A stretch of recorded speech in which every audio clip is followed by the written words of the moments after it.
Nai, foram tantos episódios legais, né? E cada um deles tem um trecho que a gente gosta mais. Então, por que a gente não faz um compilado? Por que a gente não traz, nesse período que a gente vai dar uma pausa agora, enquanto não tem episódios inéditos, um compilado desses melhores momentos, todos esses episódios que a gente fez esse ano? O que você acha? Eu adorei essa ideia. Vamos fazer? Bora? Então, bora.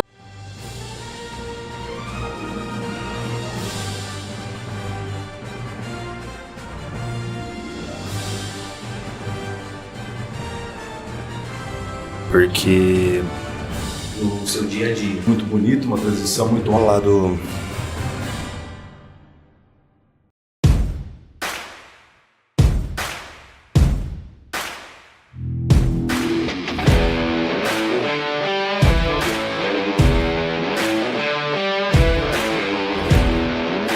Ô, Bela, e na escola? As coisas mudaram quando você começou a fazer sucesso? Como que foi? Mais ou menos. Antes de eu começar a gravar, era mais de boa. Agora, às vezes, as pessoas da escola me conhecem e tal.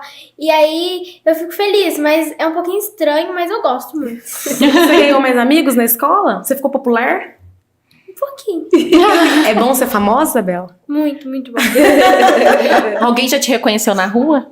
Já. E como que foi? Como que foi essa sensação? Eu fiquei muito feliz, porque eu sempre quis que alguém me reconhecesse, tipo... Aí, eu tava no mercado, no shopping, em vários lugares assim, as pessoas já me reconheceram e eu fiquei muito feliz, muito mesmo. Ela viu um pedaço dessa parte minha. Pode ser que ela tenha sido influenciada, sim, porque assim, eu fui, né, ganhei faixa de modelo Beleza Negra, ganhei por 2 anos seguidos, aí já participei do Faustão também, no Jovens Talentos numa época, então assim, ela acompanhou um pedaço, né, depois comecei a estudar, enfim, foquei na carreira, né, e aí parei com essa parte, mas aí ela viu um pouco, então acho que ela tem um pouco, de repente herdou um pouco dessa vontade, desse sonho. Se espelhou, né? E já fiz um monte de coisa também pra... Como é que é o nome? Pra Charme. Que eu consegui fazer parceria com a Charme porque minha mãe sempre comprava roupa lá e eu fingia que era recebido da Charme até que um vídeo que eu fiz elas me notaram e me chamaram pra gravar. Até ser um recebido de verdade. Agora ótimo, parabéns. É uma dica, né, Bela? Uma dica. Tudo bem, já marcar logo a atividade, né? CrossFit Sem dúvida. Nós já fizemos crossfit em equipe. E a gente vai marcar de novo, hein? Não, Tiago, você pode ir só pra filmar, tá tudo bem. Eu vou de treinador. Então, pra acompanhar. Animador de torcida. Você vai treinar. Você vai treinar. E você, Lildo, o que você faz de atividade física? Pra mim, esporte tá na minha vida desde criança, né? Eu sempre fiz atividade física, né? Minha mãe brinca até que eu quando eu era mais novo, era um peixinho, né? Que eu vivia na água, né? Olha, descobrimos uma atleta. E aí, mas natação eu deixei de lá tem muitos anos já. Hoje em dia, é academia e futebol às quintas-feiras, né? Com o pessoal do OAB. E é isso que eu faço, atividade física. Eu sempre tento ter uma frequência na academia, né? Todos os dias. Os nossos vôleis, né? Os vôleis. E aí a minha atual companheira começou a falar, não, vamos pesquisar, vamos ver. E aí ela foi me incentivando.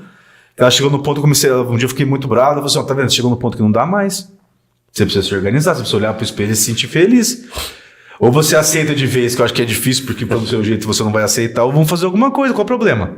Vamos atrás, né, de ver. Aí que é onde entra a mulher que ajuda a nos apoiar de vez em quando, que foi um empurrãozinho que deu ali. E aí eu fui atrás, pesquisei e fui ver que era mais fácil do que eu imaginava. Porque eu ainda tinha uma chance do que não foi implante, enfim, fiz um procedimento, daí cresceu o cabelo de novo. E aí foi uma coisa que foi muito boa, que na época eu estava numa transição, esqueci de pontuar. Eu tinha aceitado ajuda já também por conta das outras questões, então eu estava em sessões de terapia, quinzenais. E aí veio com essa questão de começar esse procedimento, que começou a dar resultado e eu virei da água pro vinho. Voltei a ficar mais vaidoso, voltei a ficar mais confiante, assim, pra sair de casa. Minha autoconfiança voltou pra tudo, 100%, assim, pra tudo. Foi espetacular. Quando fala, apesar que a lei ser só de 2003, que obrigou realmente as escolas a terem essa formação, antes nós tínhamos a seguinte visão, quem que eram os negros, quem que eram os escravizados? Buscaram lá na África, entraram dentro do navio e trouxeram pra cá, né, como se fosse, né, as pessoas entraram de forma livre e espontânea, turismo, foram fazer turismo, entraram ali e vieram, E aí a gente tinha a imagem que era a seguinte, a imagem de todos os livros. Aí tinha um monte de pessoas negras que estavam assim no espaço pequenininho e todas estavam com cara de quê? De tô nem aí, tava ali. Então, era realmente, dava a sensação para quem não entende a história, que as pessoas estavam vindo realmente a passeio, né? Eram pessoas preguiçosas, que estavam ociosas e vieram para cá. E anula realmente a história. Então a gente tem, por exemplo, quando a gente fala do protocolo de julgamento com perspectiva racial, ele é de novembro de 2024. Exato. Então é extremamente recente. E é outro ponto que a gente sempre debate também, que é o seguinte, a gente vê esse tipo de políticas somente no mês de novembro. O resto do ano a gente não trata abertamente sobre esse assunto. E não só historicamente, mas também religiosamente, quando a gente vai voltar lá na história do filho de Noé, Cã. Ele é filho de Noé e existe uma tela que chama Redenção de Cã. E nessa tela, se vocês quiserem pesquisar aí a imagem, ela mostra uma senhora negra agradecendo, né, a Deus, como se ela estivesse louvando, o que aparenta a filha dela de pele parda, né, um cara branco com um sorriso meio maroto, assim, tal, meio tranquilo, e uma criança branca. Exato. Ou seja, aquela criança ela alcançou a redenção porque embranqueceu a cor da sua pele. E aí, quando a gente volta, quem foi Cã na história da Bíblia? Essa imagem? Isso, essa imagem. Exatamente. Cã viu o pai desnudo. E aquilo não era normal para a época, e ele chamou os irmãos que viram o pai também naquela situação. E Noé, quando se recompôs, alçou sobre ele uma praga, né, que os filhos deles, todos os descendentes, teriam a pele escurecidas. Então, assim, religiosamente, é como se fosse uma praga, como se fosse uma marca ter a pele escurecida. A criança não nasce racista, mas por que ela pratica um ato racista dentro da escola?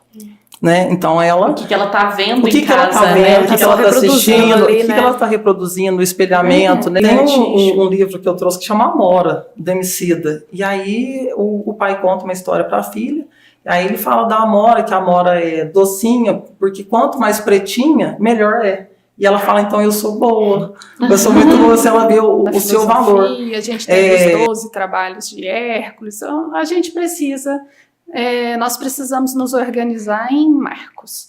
E o fim do ano é exatamente, seja o fim do ano, seja o nosso aniversário, a gente precisa estar fazendo ali um exame de consciência para recomeçar. Porque a gente não aguenta pensar que seria um contínuo, né? E nunca pararíamos ali para reorganizar nossas metas.